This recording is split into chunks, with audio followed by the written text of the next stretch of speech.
Kia ora and welcome to another episode of The Leadership Lounge. I'm Katie, I'm your host, and I've worked in healthcare for over 30 years, and I now get to work with leaders and their teams so that they can feel more supported and encouraged in the work that you do. The Leadership Lounge is a space for you to take a breath, take a pause, get a little bit of time for you to reflect and get a fresh perspective on the work that you're doing. And as I kick off this week's episode, which I think, and here we go again. Okay, I was trying to be really organised for this blog post and even a podcast, I don't even know what I'm doing. I was trying to be really organised, and as I was walking around the park this morning, I thought I really do need to check that this podcast is definitely the last one of the year, because I'm recording it. So what's the day today? What is the day today? It's Thursday today. I usually record on a Wednesday, but it's Thursday. Hey, these things happen. And I schedule it so that it goes live on a Sunday, and I make an assumption, though I haven't checked because I'm not super into analytics, that most people listen to it at the beginning of the week on the Monday. And that's when I put the sort of the social media promotion out about it on the Monday or the Tuesday. So I was trying to walk around the park and I'm thinking, all right, if it's going out on Monday, is the following Monday Christmas week? Is this the last one? So I am making a huge leap. And again, do I pause at this point and double check my calendar? Maybe I should. Seriously, I've got so many screens open at the moment. I really don't want to risk that actual collapsing everything and all my setup. I've got ready all the things I want to make sure I mention. Oh dear Lord. Anyway, so I think this is the last one of the year. So, yes, as we come into the last episode of the year, which is episode number 35, and I really want to start, after that big diverting ramble, to thank all the people that either commented on the social media post or have sent me messages, really in thanks and support for what I shared last week. Now, you may have noticed that these podcasts are very, very real, very unscripted. There's not much of a plan. And I know I should have a marketing plan for what I'm going to share. And trust me, I do have a real high level view of the topics that I talk about and the work that I do and what matters most to people who are leading in healthcare. But I guess in terms of the having an actual, I'm going to get up and this week I'm going to be recording a topic about this and here's all my notes and here's all the references. It's not like that, really isn't. And yeah, I know I should have the marketing plan, but I think it is, on reflection, I think it's years of adapting and flexing and responding. And I think we started pivoting come COVID, though a good friend tells me, unless you play netball, you should never use the word pivot. But it's that sort of, there's this ever change, different demands, the things that get thrown at you. I am going to have to pause now, aren't I? That's hysterical. Thank goodness I've learned that. Okay, swag some water. I'm diverting again here because that's what I do, right? Also, while walking around the park, I get quite, I'm quite energized when I come in from the podcast, from the walk. Dear Lord, I have had coffee and everything this morning. And I often want to jump straight into recording the podcast, but I try and go no, because if you do that, you'll be coughing and spluttering, have your breakfast, have your coffee, all of that kind of stuff, which I did. Now I've completely lost track of where I was at. So that responsiveness that healthcare demands, because whether it be a new change, a risk that's come up, a complaint that's come in, an incident that happens, a new process that you've now got to suddenly A, follow, and B, tell your whole team about, or whether it's an HR thing that's come up that just jumps up, or a new idea from your boss that they've just decided this is what we're going to do this week. Because that's the kind of pace, and it translates right down to the clinical setting, right? That means the joy of being a nurse, I found, was that you never knew what the day was going to bring, because human beings are unpredictable. And that's what I love about the work that I did as a nurse and the work that I do now. When I rock up to either a team facilitation or a coaching session, I don't know what I'm going to be met with. I don't know what they're all carrying into those spaces. And I get to be able to connect with them where they're at and then take it from there. So that's what I kind of love. And hence why I think why creating a really solid marketing plan or structured marketing plan is kind of not in my strengths and my skill set as yet. Who knows what will happen in the future? So, where was I going with this?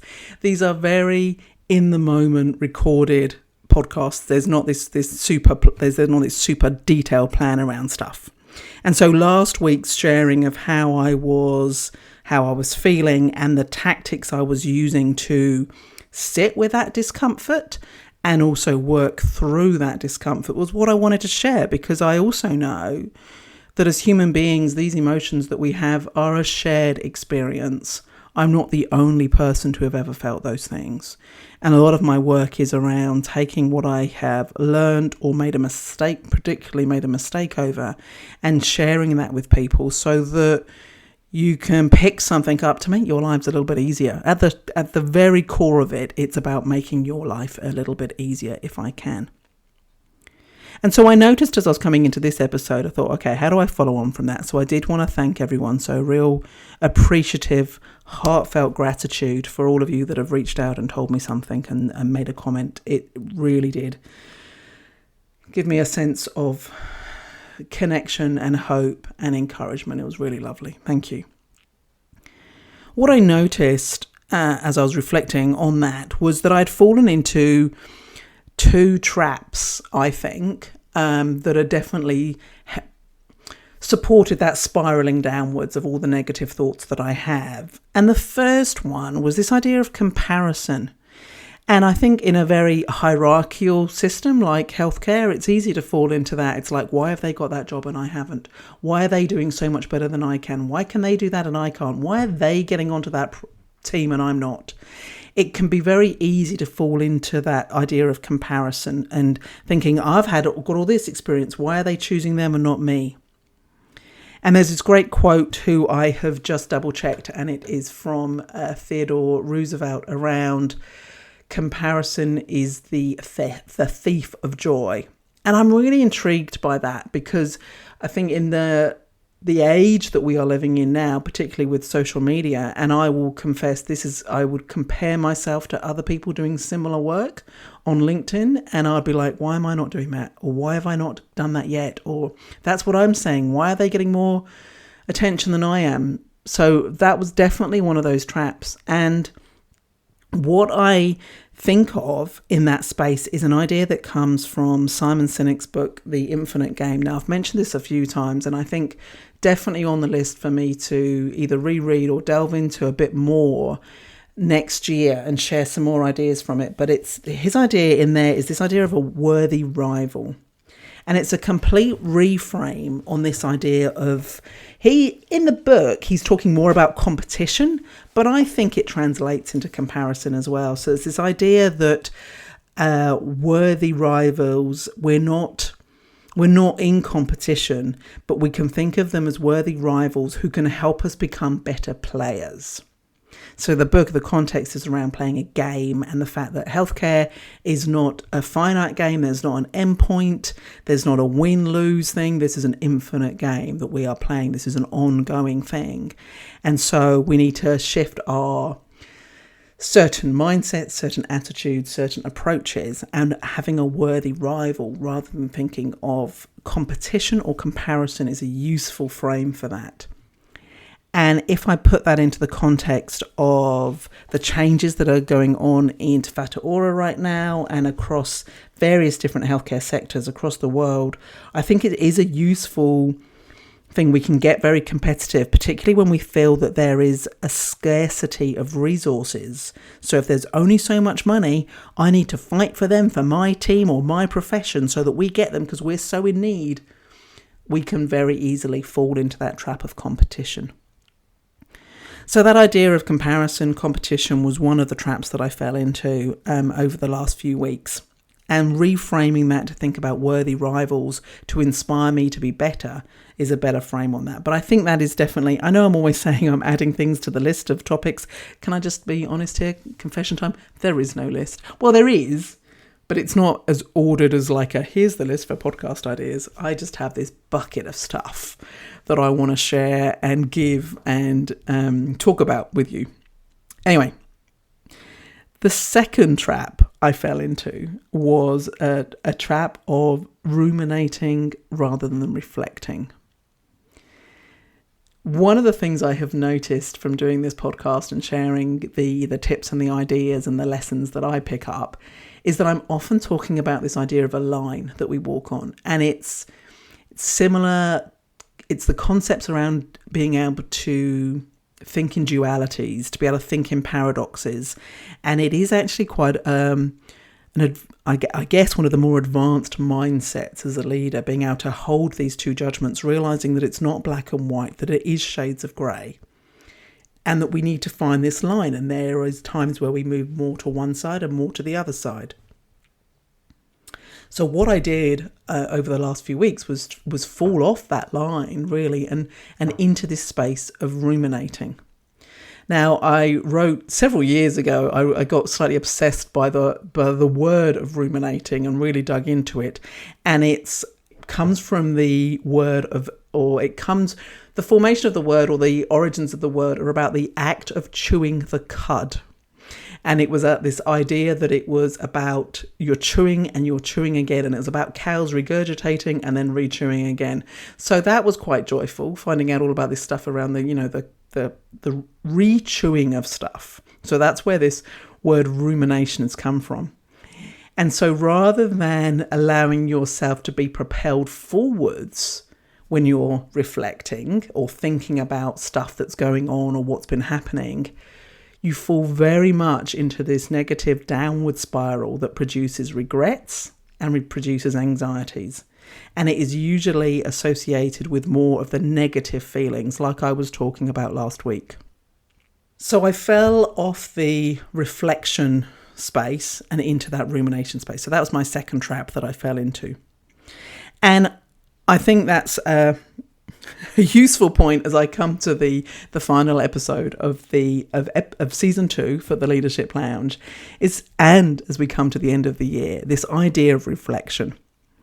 And if you've been listening over the last few, it's also a component of vertical development, this space of being able to make sense of the stuff that we're going through, whether that be the heat experiences that we're sitting with and in and delivering on, the colliding perspectives that we're needing to embrace and sit with and listen to and encourage. Reflection is this way of how you make sense of it. Now, there is a whole load of stuff out there around reflection, and I don't know what it is that would convince you, because we're all going to be convinced by different things, right? So is it the personal experience and realizing what you're getting from it? Do you want the data and the research behind it? Do you want a nice snazzy picture? I don't know what you need. You'll know what it is that inspires you to pick things up. For me, it's generally a sense of curiosity and go, what have I got to lose? Let's try this. But there is some evidence out there around reflection, and you can pick up a gazillion articles off Google or HBR or whatever you pick up about leadership. This space is actually, and particularly the more senior you get, the more time you should spend in that reflecting space. So some of the research that is out there says that people that spent 15 minutes at the end of the day reflecting about the lessons learned performed 23% better than those who did not reflect.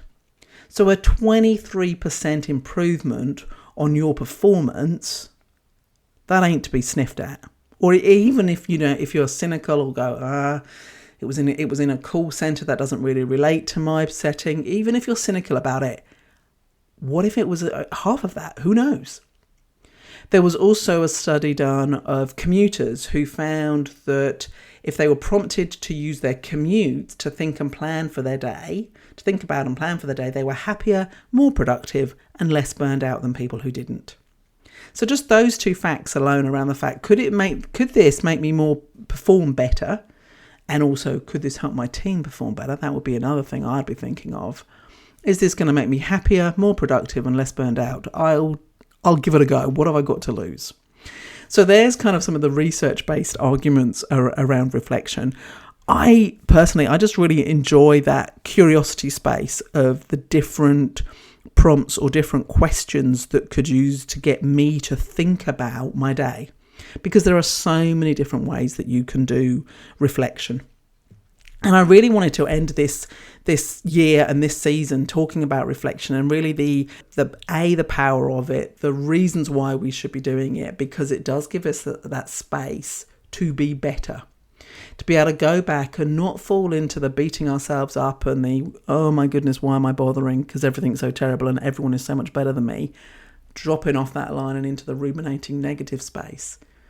But it is about picking ourselves up and being able to look forward, to be able to make some plans and to be able to review the past with a space of curiosity, learning, that idea that these things aren't failures unless I don't learn from them. It's only a real failure if I haven't learned anything from it. So there's been a couple of things. And do I regret spending the money I did on working with a virtual assistant? I don't think it's a regret.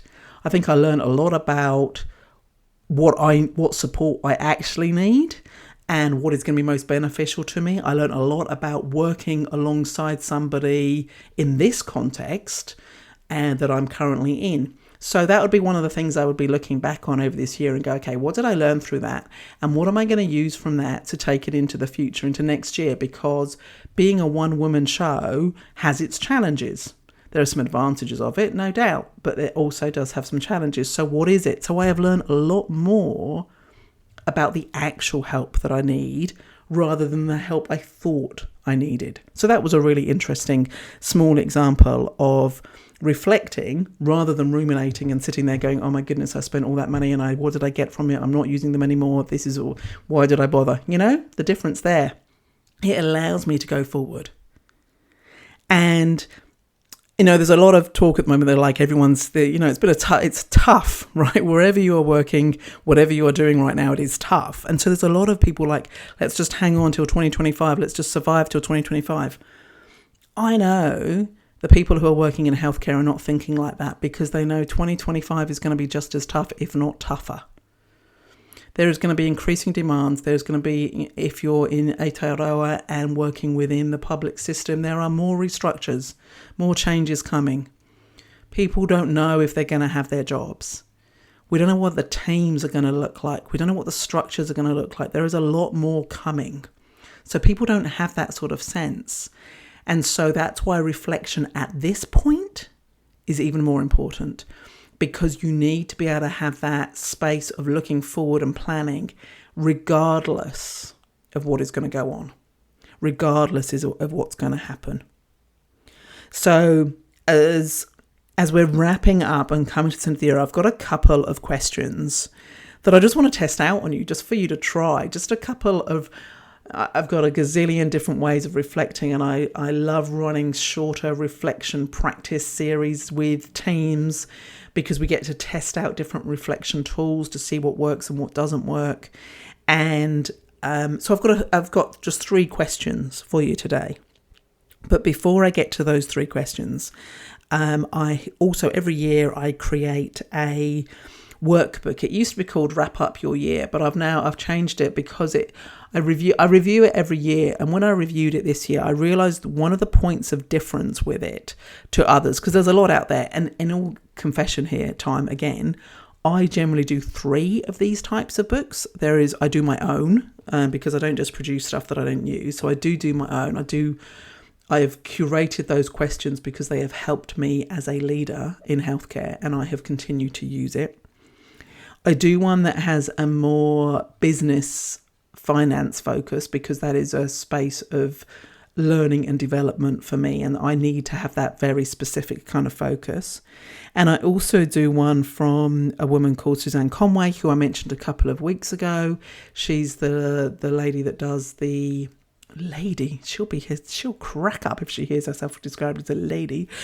Does December reflections, and she produces this amazing book called Unravel Your Year, and she also does this awesome thing called Word of Your Year. So I don't tend to do resolutions. I do a thing called I have a word for the year, and that acts as this North Star, I suppose, this direction, this kind of vision, if you like, for what I want from this year or what matters most to me in this year. And she's got a lovely 5-step process or 4-step process that she takes you through to help you find your word for the year. And I guess that comes back to this idea of not having a really structured marketing plan and being very adaptive and flexible, and that you don't plan that far ahead, common in healthcare, right? And like I said, we don't know what next year is going to bring, so you don't plan that far ahead. But I do set a vision. I do set a vision and a direction towards what matters, what's important. And if you think to yourself as a leader, what's going to be the big thing that's going to really matter? I want to be a more compassionate leader. I want to be a more inclusive leader. Or if you're working with a team, what's your goal or your big vision for your team or your organization? And so then when you are met with those adaptive responses that you need to make based on external factors that you have little or no control over, you can check in with that and you can ask yourself, how do I need to respond to this situation that still aligns and keeps me moving towards the direction of that vision that I have set? That when in the space and tranquility that I had when I was doing some planning and reflecting, I decided matters most. How do I keep moving towards that? If you've said, I want to be a more compassionate leader or a more connected leader, does this take me towards that goal or away from that goal? So while you can't know exactly what the year's going to have, the idea of doing these end of year things really helps you set the tone, the flavour, if you like, of what you want your year to have. So that was a very long plug for the workbook that I have produced, which is free to download. Someone the other day actually called it a book. I was just like, oh, it is quite significant. Let's not be, I enjoy. There is usually the time over this Christmas period to actually, I want to say indulge, but that I don't actually agree with that word, but it feels like it's this decadent amount of time to spend in this space. I wouldn't normally, this is the time of year I spend more time doing this type of stuff than other times. So there's the workbook to download. I'm also running, and this is actually really short notice, and again, hence why my marketing plan, the lack of marketing plan, comes back to bite me. So if you are listening to this on the Monday, you have just got time, if you quickly jump to the show notes now, to register for a session that I am running on the Tuesday. I have to open the calendar now because that's just so embarrassing that I can't remember the time. Doo-ba-doo-ba-doo, just bear with me, callers, while I'm opening up my calendar just to double check the time, because I remember the date and then I'll forget the time. It is Tuesday. It is the 17th of December and it is from 12:30 to 1:30. It is on Zoom. It is a free to attend session. And again, I've called it Reflect, Refine and Reimagine. But what we're going to be doing in that session is using the Emotional Culture Deck, a tool that I have become more confident in using, more qualified in using, and have used it quite a lot with incredible conversations and insights from it. So we're going to be using that to have a think about the year and then set those intentions and that direction and the flavour for the year that's going to come for 2025. So there's those two things. Anyway, where was I? These 3 questions. So I've got these 3 questions for you. So if you're a driver, you're going to have to hit pause or come back to this bit and make a note. Or maybe you've got a very good memory. There's only 3 questions. And maybe you can just think about them while you're driving. There's no need to be writing stuff down. It's just a contemplation reflection for you. And remember that this is about thinking back positively, but also thinking back in terms of it's a reviewing space. It is about a learning space, and it is then about the planning for the future. So the first question: what are you most proud of this year? There'll be something you've done, something you've been involved in. What are you most proud of? What is something that's happened in 2024 that you're really proud of? Second question: what surprised you the most in 2024? So you can interpret surprise in a number of different ways. But it's good to look back and go, I wasn't expecting that. That was a surprise. Surprise is an interesting, I'll put it on the list, the non-existent list. What has surprised you most about 2024? And then the third question I've got,